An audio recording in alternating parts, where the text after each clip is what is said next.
Un chrétien, un croyant aujourd'hui, là, la nouvelle création là, que tu es là, tu es supposé être apostolique et prophétique. Voilà. Prophétique veut dire je suis conduit par l'esprit. Ce que je dis, c'est sous l'inspiration de l'esprit. Ce que je fais, c'est sous l'inspiration de l'esprit. C'est-à-dire c'est poussé par le Saint-Esprit. Poussé par le Saint-Esprit. Rempli du Saint-Esprit et poussé par le Saint-Esprit. Je suis ce qu'on appelle un homme prophétique, une femme prophétique. Ce n'est pas que je suis en train de donner des prophéties. Non, non, non. C'est-à-dire je fais ce que l'Esprit dit. Si l'Esprit dit tais-toi, je me tais. Si l'Esprit dit reste à la maison, je reste à la maison. Si l'Esprit dit prie, je prie.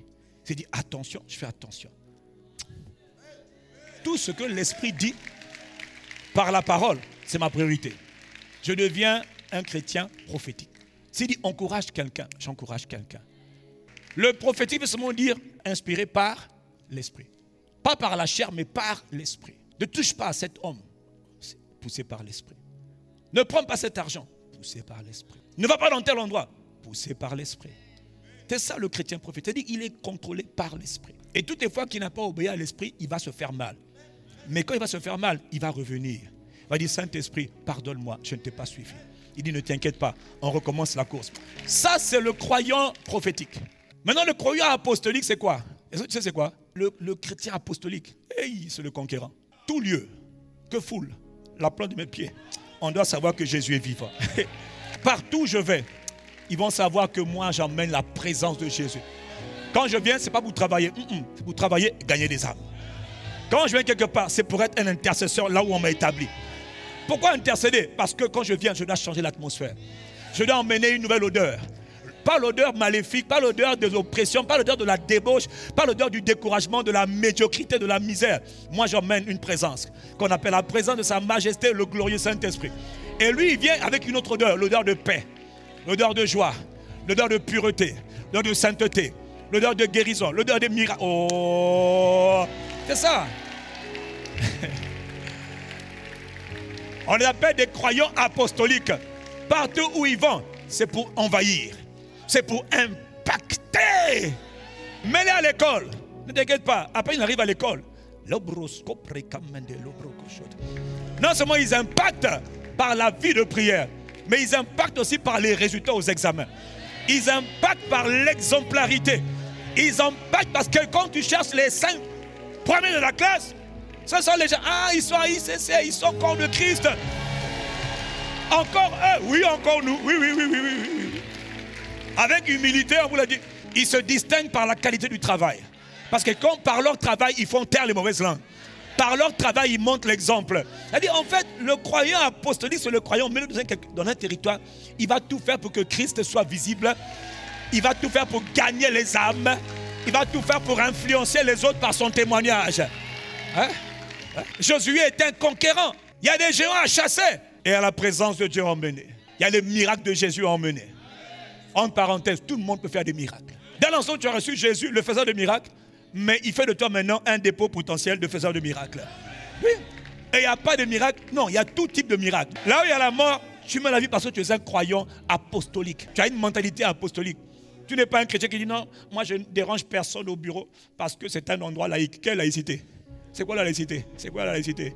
C'est quoi la laïcité? Je ne crois pas en la laïcité. Je crois en la divinité de Jésus-Christ. Il a dit prêche en toute occasion. Favorable ou non. Il a dit quoi? Prêche en toute occasion. Favorable? Je prêche. Donne-moi seulement ton oreille. Oh non, ici on n'a pas le droit. Ici c'est l'Assemblée. Ici c'est le Sénat. Ici c'est quoi? Il y a tout lieu que fout la plante de vos pieds. Je vous le donne.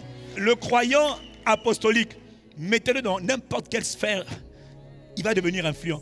Mais l'influence, ce n'est pas pour montrer qu'il va à Dubaï ou à Paris. L'influence, c'est de répandre le parfum de la présence de Dieu. Par sa présence, les malades vont commencer à être guéris. Par sa présence, les gens incrédules vont commencer à croire en Jésus. Même les plus durs vont commencer à se tourner vers la foi. Et même s'ils ne viennent pas avec toi à l'église, ils vont comme te dire, toi tu es un exemple, toi tu es différent, toi que Dieu te bénisse. Est-ce que je suis en train de parler à quelqu'un? Dis avec moi, chrétien prophétique, chrétien apostolique. C'est ça qui nous manque.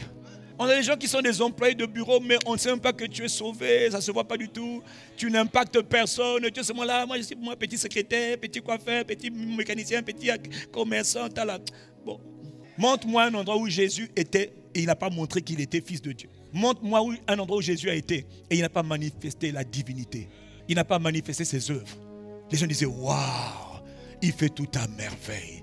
Il n'y a pas un endroit où Jésus de Nazareth a été, où on n'a pas vu que Dieu était présent. Vous savez comment Dieu a oint Jésus de Nazareth, du Saint-Esprit et de power, de puissance. Il allait de lieu en lieu. Il faisait le bien et il guérissait tout ce qui était sous l'emprise du diable parce que Dieu était avec lui. Jésus de Nazareth. De lieu en lieu, de place en place, il faisait le bien. Son témoignage était un témoignage de bien. C'est le seul en qui il n'y a pas d'erreur. Nous, on fait des erreurs. Lui, il n'a pas fait d'erreur. Mais quand on fait des erreurs, il nous corrige et puis on continue. Parce qu'il sait qu'on n'est pas parfait. Nous tous là, on a des problèmes de caractère. Nous tous, on a des problèmes de famille. On a tous des problèmes. Mais il sait que l'homme est une maison en construction. Mais il sait, partout où il allait, il faisait le bien. Et pendant qu'il fait le bien, là, tu es malade, reçois la guérison. Tu es oppressé, sois délivré.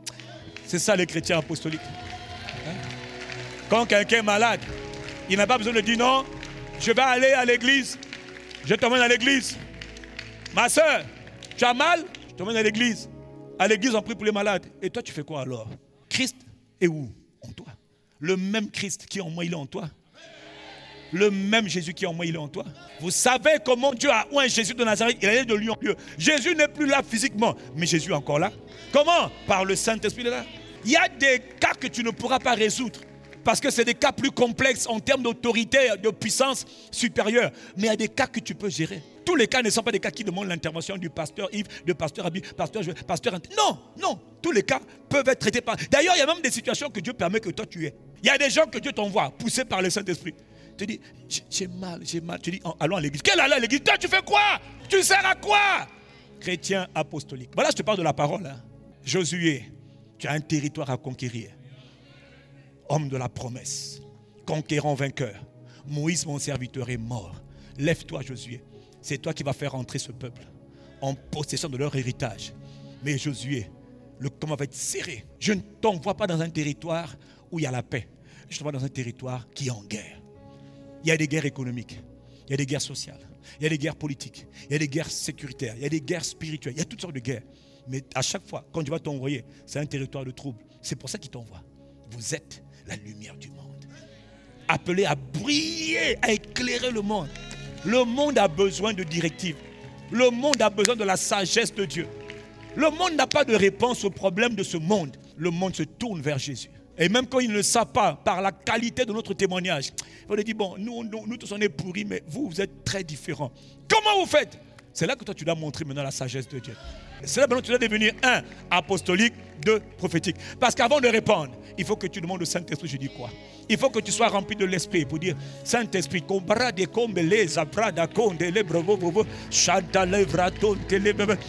de 5 minutes, au bout de 10 minutes, la réponse vient de venir. Faites ceci. Faites ceci. Ah, on a fait, ça a marché. Comment tu as fait? Tu dis, c'est pas moi, c'est Dieu. À Dieu sur la... Oh!